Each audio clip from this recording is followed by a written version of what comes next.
News చూస్తున్నా. Maoist ప్రభావిత రాష్ట్రాల ముఖ్యమంత్రులతో కేంద్ర హోంమంత్రి అధ్యక్షతన సమావేశం ఢిల్లీలో ప్రారంభమైంది. ఈ సమావేశానికి తెలుగు రాష్ట్రాల ముఖ్యమంత్రులు పాల్గొన్నారు. కేంద్ర హోంమంత్రి అమిత్ షా ఆధ్వర్యంలో సమావేశం జరుగుతోంది. మావోయిస్టుల ఏరివేతపై కేంద్రం ఫుల్ ఫోకస్ పెట్టింది.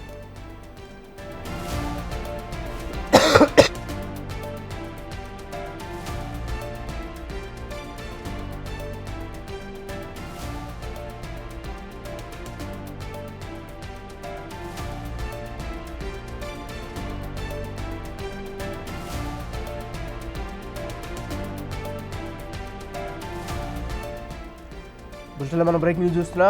మావోయిస్టు ప్రభావిత రాష్ట్రాల ముఖ్యమంత్రులతో కేంద్ర హోంమంత్రి అధ్యక్షతన సమావేశం ఢిల్లీలో ప్రారంభమైంది. ఈ సమావేశానికి తెలుగు రాష్ట్రాల సీఎంలు పాల్గొన్నారు.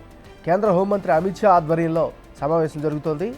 మావోయిస్టుల ఏరివేతపై కేంద్రం ఫుల్ ఫోకస్ పెట్టింది.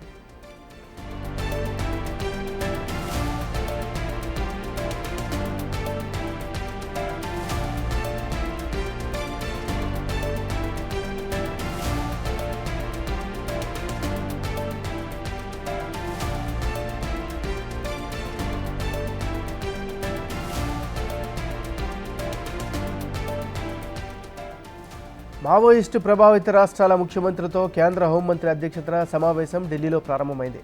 ఈ సమావేశానికి తెలుగు రాష్ట్రాల సీఎంలు పాల్గొన్నారు. కేంద్ర హోంమంత్రి అమిత్ షా ఆధ్వర్యంలో సమావేశం జరుగుతోంది.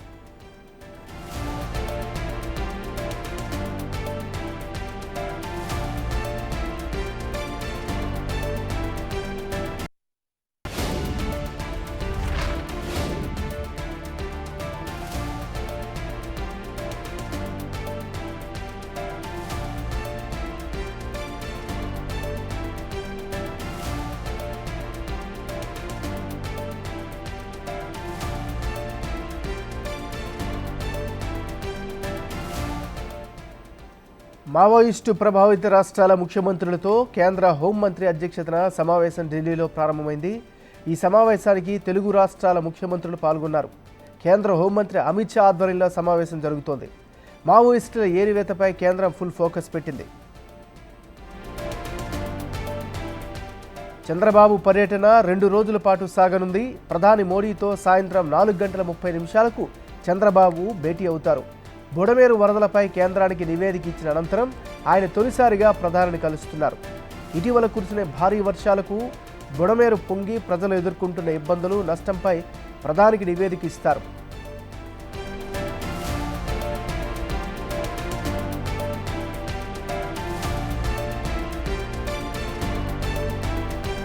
వరద సహాయ నిధులు, విశాఖ రైల్వే జోన్ ఏర్పాటు, స్టీల్ అథారిటీ ఆఫ్ ఇండియాలో విశాఖ ఉక్కు విలీనం వంటి పలు కీలక అంశాలను ప్రధాని ఎదుట చంద్రబాబు పెడతారు. అమరావతికి ప్రపంచ బ్యాంకు నుంచి ఇప్పిస్తాము అన్న 15,000 కోట్లపైన చర్చించే అవకాశం ఉన్నట్లు తెలుస్తోంది.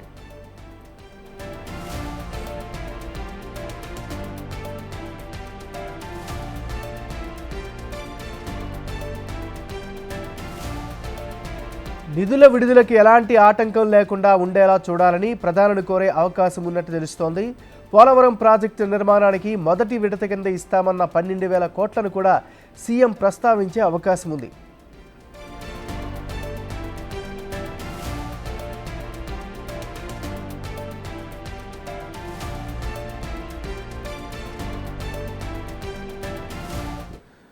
మావోయిస్టు ప్రభావిత రాష్ట్రాల ముఖ్యమంత్రులతో కేంద్ర హోంమంత్రి అధ్యక్షతన సమావేశం ఢిల్లీలో ప్రారంభమైంది.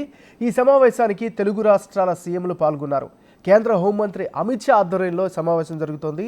మావోయిస్టు ఏరివేతపై కేంద్రం ఫుల్ ఫోకస్ పెట్టింది. మరోవైపు చంద్రబాబు పర్యటన 2 రోజుల పాటు సాగనుంది. ఇక ఓవరాల్గా అప్డేట్స్ అందించేందుకు మా రిపోర్టర్ శివ ఢిల్లీ నుంచి లైవ్లో సిద్ధంగా ఉన్నారు. శివ, చెప్పండి. రైట్, ఏమైనా కొద్దిసేపటి క్రితమే కేంద్ర హోంశాఖ మంత్రి అమిత్ షా అధ్యక్షతన వామపక్ష తీవ్రవాదం అంటే మావోయిస్టు ప్రభావిత రాష్ట్రాలైన ప్రాంతాల నుంచి ముఖ్యమంత్రులు హాజరయ్యారు. ముఖ్యమంత్రులు అలాగే రాష్ట్రాలకు సంబంధించిన చీఫ్ సెక్రటరీలు, డీజీపీలు హాజరయ్యారు. హోంమంత్రి అధ్యక్షతన ఈ సమావేశం ప్రారంభమైంది. ప్రజెంట్ మనం విజ్ఞాన్ భవన్ వద్ద ఉన్నాం. ఈ విజ్ఞాన్ భవన్లోనే కేంద్ర హోంమంత్రి అమిత్ షా అధ్యక్షతన ఈ సమావేశం ప్రారంభమైంది. ప్రధానంగా 2026 నాటికి LWE అంటే లెఫ్ట్ వింగ్ ఎక్స్ట్రీమిజం, వామపక్ష తీవ్రవాదాన్ని నిర్మూలించాలి అనేది ప్రధానంగా కేంద్రం నిర్ణయించుకుంది. ఈ నేపథ్యంలోనే వామపక్ష అంటే మావోయిస్టు ప్రభావిత రాష్ట్రాలని ముఖ్యమంత్రులతో ఆ రాష్ట్రాలకు సంబంధించిన డీజీపీలతో కేంద్ర హోంమంత్రి సమావేశమయ్యారు. చీఫ్ సెక్రటరీలు కూడా ఈ సమావేశానికి హాజరయ్యారు. ఇటు తెలంగాణ నుంచి సీఎం రేవంత్ రెడ్డి హాజరయ్యారు. మరోవైపు హోంశాఖ కూడా ఆయన వద్ద ఉన్న నేపథ్యంలో ఆయన ఈ సమావేశానికి హాజరయ్యారు. మరోవైపు డీజీపీ అలాగే చీఫ్ సెక్రటరీ కూడా తెలంగాణ నుంచి హాజరయ్యారు. ఇటు ఆంధ్రప్రదేశ్ నుంచి హోంమంత్రి అనిత, డీజీపీ ద్వారకా తిరుమలరావు, అలాగే సిఎస్ నీరబ్ కుమార్ ముగ్గురు హాజరయ్యారు. మొత్తంగా చూసుకుంటే ఇటు వామపక్ష అంటే వామపక్ష తీవ్రవాదం ఏదైతే ఉందో దాన్ని నిర్మూలించాలనేది ప్రధానంగా కేంద్రం ప్రధాన ధ్యేయంగా పెట్టుకుంది. అమిత్ షా అలాగే ప్రధాని నరేంద్ర మోడీ ఆధ్వర్యంలో ఈ తీవ్రవాదాన్ని మావోయిస్టు ప్రభావిత ప్రాంతాలు అలాగే నక్సలిజం ఎక్కడైతే ఎక్కువగా ఉందో ఆ నక్సలిజాన్ని నిర్మూలించాలనే ధ్యేయంతో ప్రధానంగా ఈ సమావేశాలు ఏర్పాటు చేస్తున్నారు. 2023లో కూడా కేంద్ర హోంమంత్రి అమిత్ షా సమావేశాన్ని ఏర్పాటు చేశారు.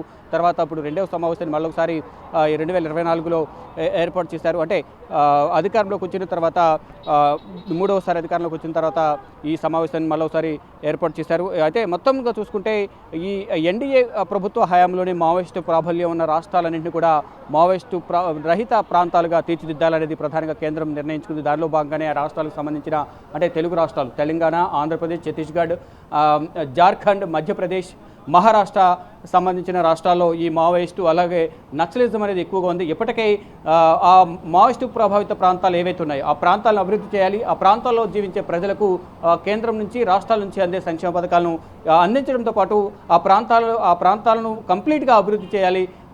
మొత్తం ఎవరైతే మావోయిస్టులు ఎవరైతే ఉన్నారో వారందరూ కూడా జనజీవన స్రవంతిలో కలిసే విధంగా కూడా వారందరికీ అవగాహన కార్యక్రమాలు ఏర్పాటు చేయాలి. వారందరితో కూడా మాట్లాడాలి అనేది ప్రధానంగా కేంద్రం నిర్ణయించుకుంది. దానిలో భాగంగా ఇప్పటికే అనేక అవగాహన కార్యక్రమాలు ఏర్పాటు చేశారు. అనేక మంది జనజీవన స్రవంతిలో కలిశారు. ఏదైతే ఎల్డబ్ల్యూ క్యాడర్ అయితే ఎవరైతే ఉన్నారో దానిలో దాదాపు 70% వారందరూ కూడా క్యాడర్లందరూ కూడా లొంగిపోయారు. అనేక మంది అరెస్టు చేయబడ్డారు. కొంతమంది అయితే ఈ పోలీస్ బలగాల ఎదురు కాల్పులో మృత్యువాత పడ్డారు. అలా కాకుండా మొత్తం అందరినీ కూడా జనజీవన స్రవంతిలో కలపాలనేది ప్రధానంగా కేంద్రం నిర్ణయించుకుంది. దానిలో భాగంగా ఇప్పటి వరకు చూసుకుంటే దేశవ్యాప్తంగా కూడా ఈ మావోయిస్టు ప్రభావిత ప్రాంతాలు ఏవైతే ఉన్నాయో ఆ ప్రభావిత ప్రాంతాలు కూడా రోడ్డు మార్గాలు ఏర్పాటు చేయాలి. ప్రజలకు జీవన ప్రమాణాలు పెంచాలి. జనజీవన స్రవంతిలో కలిసే విధంగా వారికి అన్ని ఏర్పాట్లు చేయాలనేది ప్రధానంగా కేంద్ర ప్రభుత్వం భావిస్తోంది. దానిలో భాగంగానే ఇప్పటి వరకు ఈ మావోయిస్టు ప్రభావిత ప్రాంతాల్లో 14,400 కిలోమీటర్లు రోడ్డు మార్గాన్ని ఏర్పాటు చేశారు. ఆ మావోయిస్టు ప్రభావిత ప్రాంతాల్లో ఏవైతే అటవీ ప్రాంతాలు ఏవైతే ఉంటాయో అక్కడ 6,600 మొబైల్ టవర్లను ఏర్పాటు చేశారు. అంటే వారికి మొబైల్ సిగ్నలింగ్కి సంబంధించి కానీ సమాచారాన్ని వారికి అందే విధంగా కూడా ఇటు కేంద్ర ప్రభుత్వం నిర్ణయాలు తీసుకుంటుంది. దానిలో భాగంగా ఇటు రాష్ట్రాలకు సంబంధించి కూడా ముఖ్యమంత్రులు కానీ హోంమంత్రులు, డీజీపీలు, చీఫ్ సెక్రటరీలు వారి సూచనలు కూడా కేంద్ర హోంశాఖకు ఇచ్చే విధంగా కూడా ఇక్కడ వెసులుబాటు కల్పించారు. ఇటు కేంద్ర ప్రభుత్వం వారికి సూచనలు ఇవ్వడంతో పాటు రాష్ట్రాల నుంచి కూడా వారి అభిప్రాయాలను తెలుసుకునేందుకు కేంద్ర ప్రభుత్వం ఈ సమావేశాన్ని ఏర్పాటు చేసింది. ఈ సమావేశం ద్వారా మావోయిస్టులను కంప్లీట్గా మావోయిస్టు రహిత ప్రాంతాలుగా ఈ రాష్ట్రాలను తీర్చిదిద్దాలనేది కేంద్ర ప్రభుత్వం భావిస్తోంది. దానిలో భాగంగా ముఖ్యమంత్రుల నుంచి సలహాలు తీసుకోవడంతో పాటు కేంద్ర ప్రభుత్వం నుంచి రాష్ట్రాల్లో మావోయిస్టు ప్రభావిత ప్రాంతాలు ఏవైతే ఉన్నాయో ఆ ప్రాంతాల్లో మావోయిస్టులను జనజీవన స్రవంతిలో కలవడంతో పాటు వినని వారిని అరెస్ట్ చేయడం, వారికి మోటివేషన్ చేసి వారికి అవగాహన కార్యక్రమాలు ఏర్పాటు చేయడం ద్వారా వారికి అవగాహన కల్పించడం ద్వారా ఈ మావోయిస్టు నక్సలిజాన్ని వదిలేసి సామాన్య జనజీవనంలో జీవించే విధంగా కూడా వారందరికీ కూడా అవకాశం కల్పించాలని కేంద్ర ప్రభుత్వం భావిస్తుంది. ఇప్పటి వరకు అనేక మంది ఈ మావోయిస్టులు మృత్యువాత పడ్డారు. కొంతమంది లొంగిపోయారు, మరికొంతమంది అరెస్ట్ చేయబడ్డారు. అనేక మంది స్వతహాగా ఏదైతే లెఫ్ట్ వింగ్ ఎక్స్ట్రీమిజం ఏదైతే మావోయిస్టు తీవ్రవాదం ఏదైతే ఉందో లెఫ్ట్ వింగ్కి సంబంధించిన తీవ్రవాదులు ఎవరైతే ఉన్నారో వారందరూ కూడా అనేక మంది లొంగిపోయారు. అనేక మందికి సంబంధించి కేంద్రంతో ఇటు రాష్ట్రాలతో కూడా అధికారులతో సంప్రదింపులు జరిపి వారు జనజీవన స్రవంతిలో కలవడానికి మేము సిద్ధంగా ఉన్నాము. మేము ఇక ఈ మావోయిస్టు ప్రభావిత ప్రాంతాల్లో కానీ మావోయిస్టులతో కానీ నక్సలిజంలో కూడా మేము ఉండాలనుకోవడం లేదంటూ కూడా వారి స్వతహాగా వచ్చి రాష్ట్ర ప్రభుత్వాలతో సమన్వయం చేసుకుని వారందరూ కూడా జనజీవన స్రవంతిలో కలుస్తున్నారు. ఇలా ప్రతి ఒక్క చోట కూడా 2026 నాటికి ఈ ఎల్డబ్ల్యూజీ అంటే లెఫ్ట్ వింగ్ ఎక్స్ట్రీమిజం అనేది వామపక్ష తీవ్రవాదం అనేది అసలు ఉండకూడదు. ప్రధాని నరేంద్ర మోడీ, కేంద్ర హోంమంత్రి అమిత్ షా ఆధ్వర్యంలో ఇదంతా నిర్మూలింపబడాలనేది ప్రధానంగా కేంద్ర ప్రభుత్వం భావిస్తోంది. దానికి సంబంధించి ఇప్పటికీ అనేక కార్యక్రమాలు చేపట్టింది. మళ్ళీ ఇప్పుడు మావోయిస్టు ప్రభావిత ప్రాంతాల రాష్ట్రాల ముఖ్యమంత్రులతో సమావేశాన్ని ఏర్పాటు చేశారు. ఈ సమావేశానికి అన్ని రాష్ట్రాలకు సంబంధించిన ముఖ్యమంత్రులు, చీఫ్ సెక్రటరీలు, డీజీపీలు అంటే మొత్తం ఏదైతే మావోయిస్టు ప్రభావిత ప్రాంతాల రాష్ట్రాలు ఏవైతే ఉన్నాయో వారందరూ కూడా ఈ సమావేశానికి హాజరయ్యారు. సమావేశంలో మావోయిస్టు ప్రభావిత రాష్ట్రాల సీఎంలు Revanth Reddy, Eknath Shinde, Chhattisgarh CM Vishnudev Sai, deputy CM Vijay Sharma, అలాగే Madhya Pradesh CM Mohan Yadav, Odisha CM Charan Majhi, AP హోంమంత్రి అనిత హాజరయ్యారు. వారితో పాటు ఆ రాష్ట్రాలకు సంబంధించిన డీజీపీలు, చీఫ్ సెక్రటరీలు హాజరయ్యారు. ఇటు కేంద్ర ప్రభుత్వం ఇచ్చే సూచనలు తీసుకోవడంతో పాటు ఇటు రాష్ట్రాల నుంచి కూడా వారి వారి అభిప్రాయాలు వ్యక్తపరచబోతున్నారు. ఈ మావోయిస్టు ప్రభావిత ప్రాంతాలను అభివృద్ధి చేసుకునేందుకు కేంద్ర ప్రభుత్వం నుంచి నిధులు విడుదల చేయడం ద్వారా మావోయిస్టు ప్రభావిత ప్రాంతాలను అభివృద్ధి చేస్తామంటూ కూడా ఈ రాష్ట్రాల నుంచి హాజరైన ముఖ్యమంత్రులు కానీ, కేంద్ర హోంమంత్రులు కానీ, డీజీపీలు, చీఫ్ సెక్రటరీలు కేంద్ర హోంశాఖకు నివేదించబోతున్నారు. Thank you Shiva.